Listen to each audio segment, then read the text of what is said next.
niyo na ba ng tunay na aksyon? Meron akong challenge sa inyo. Lahat na nandito, may challenge ako sa inyo. Challenge accepted! Bukas o mamayang gabi, mapuno lang natin ito. Lulusubin natin sa loob.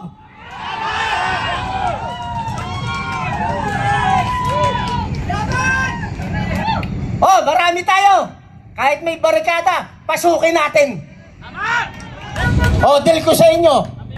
Pagpasok sa loob, kasama nyo ang 80% na retired military.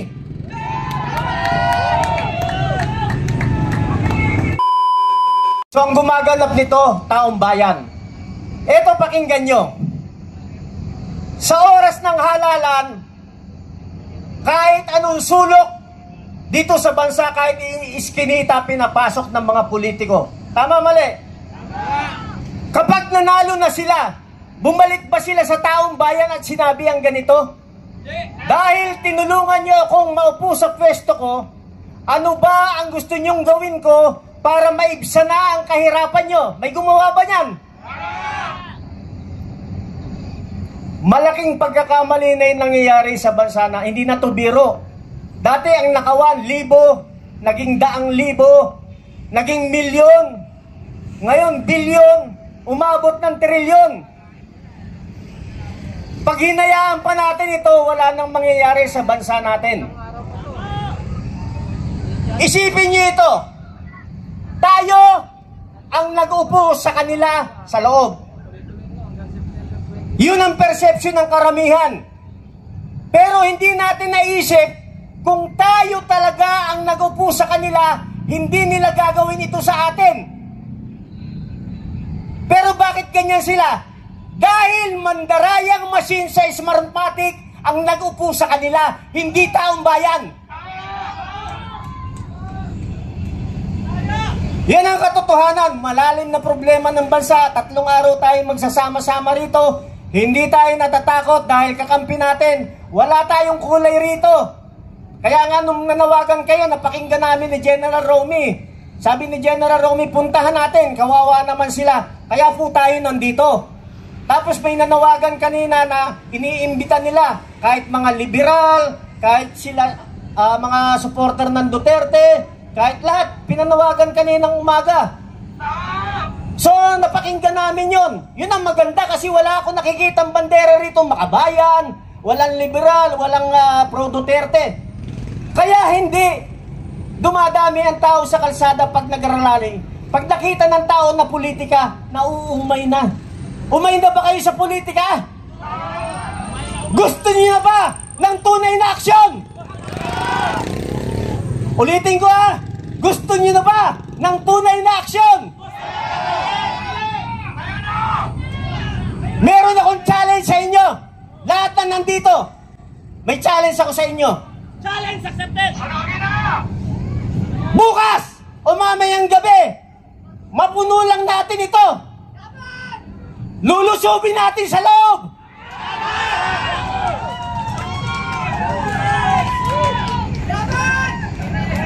Hindi natin susunugin ang pinakamadaling pwedeng gawin natin. Ulitin ko to ang pwedeng madaling gawin natin, gumawa ng gulo. Mas madali yun kaysa sa ginagawa natin Magpasabog lang tayo dyan, gulo na Pero bakit natin gagawin yun? Pwede naman na mapayapa. Okay, turuan ko kayo na mapayapa. Magkaisa tayo Punuin natin to. Magpapatulong tayo sa mga kapatid nating pulis. Naiintindihan nila yung damdamin natin. Kasi ito rin yung damdamin nila. Bakit? Ang pamilya nila kasama rin sa taong bayan. Oh, marami tayo. Kahit may barikada, pasukin natin. Tama! Lalaban kami! Yung hindi tatakbo na congressman, mabuti yun. Yung tatakas, masama yun. Tama! Magulo, hindi. Hindi. Mapayapa. Makikiusap tayo Papasok kami dyan, papasok lang. Amin naman yung building na yan Sa atin yan eh. Ba't ilalak nila yan ay sa atin yan? Tapos yung mga nasa loob, ang nagupo, taong bayan. Tama! Kung tayo nagupo, pwede rin silang paalisin.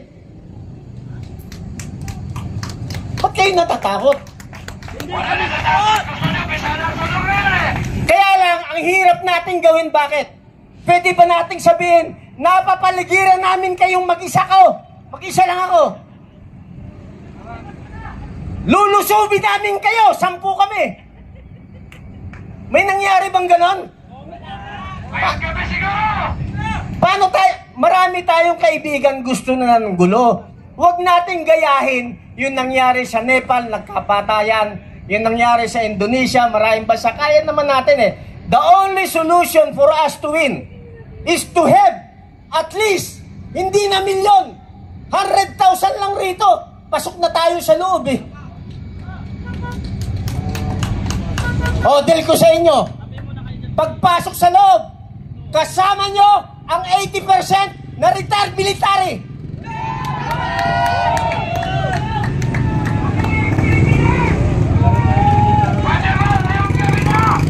Di tatakas yung mga yan. May daanan sa likod, kasya lang tao. O, dadaan sila magtatakbuhan yung masasamang congressman. Hahabulin ng taong bayan, parang pelikula. Madadapa sila. Mabagal tumakbo sila. Bakit? Puno ang bulsa nila ng kayamanan eh. Yung iba nasa tiyan nila. Ayaw nilang iwanan. Lahat tayo mamamatay sa mundong ito. Minsan lang tayo mabubuhay. Hindi na ito mauulit pang muli. Habang may hininga pa tayo, ipakita natin sa kanila ang puwersa ng taong bayan sa mapayapang paraan. Okay? Hindi natin sila papatayin. Bakit gusto niyong pumasok? 100,000 po kami rito. Dahil po naiinis kami kay Martin Romualdez, hindi naman namin siya papatayin. Tiki-isang kurot lang kami, 100,000. Makakasuhan ka ba kung mamatay siya sa kurot ng 100,000? Di, kinurot lang natin eh.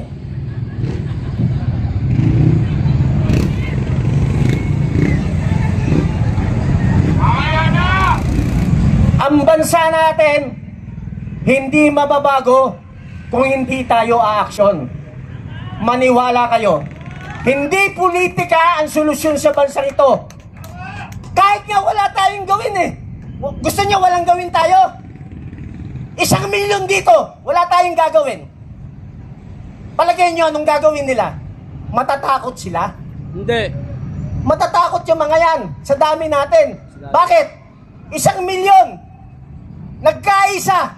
Ayun. Sabihin natin, lahat ng 315 na congressman, ilagay natin sa sako. Kaya natin hindi? Kaya. Kaya eh, 1 million tayo, ilan lang sila? 300. Kaya. Yung ibang plano natin, bukas natin pag-usapan or mamayang gabi. Dito kami matutulog ni General Romy Pukis para maraming dumating. Sama-sama tayo. Kaya hindi na nanalo ang laban bago ako magtapos. Magra-rally ngayon. Pagdating ng hapon uuwi, mag-i-schedule na naman. Rally umaga, hapon uwi. Mag-i-schedule na naman. Rally umaga, hapon uwi. May naipanalo? Wala. Huwag na tayo umalis rito para isang sakripisyo na lang. Para dumami tayo, maghikaya tayo. Pag dumami tayo, tapos na ang istorya ng mga masasama. Magandang gabi. General Carlos Kita! Parating na hintayin. May mga kasama pa sila. Maraming mga general yan. Magdadatingan, kaya huwag tayong umuwi. Tapusin natin ang laban. Okay! Martin Valeros at ni General Pukis. Sino ba ako? Ako ay si Colonel Mitran, 40 years, nakipagbaka sa lansangan ng laban ng Pilipinas. Ngayon, gagawin natin ang sinabi ni Captain Valeros. Totoo ba? Gagawin ba natin? Gagawin ba natin? Laban tayo para sa bansang Pilipinas. Sa kailangan natin ng maraming puwersa. Kailangan dumami pa tayo at gagawin natin ang dapat gawin sa sa bansang ito. Kailangan dumami pa tayo mga kaibigan. Hindi tayo papayag na nilalapastangan na ang bansang Pilipinas ng mga trantadong congressman ng mga kawatan. Gagawin natin yan. Susuportahan natin ang announcement ni Captain Valeros. Kailangan natin gawin yan. Kaya ba natin mga Pilipino? Kaya? Kaya, hihintay natin. Yung iba may parating pa. Hihintay natin. Take charge, Atty. Masubi na yan!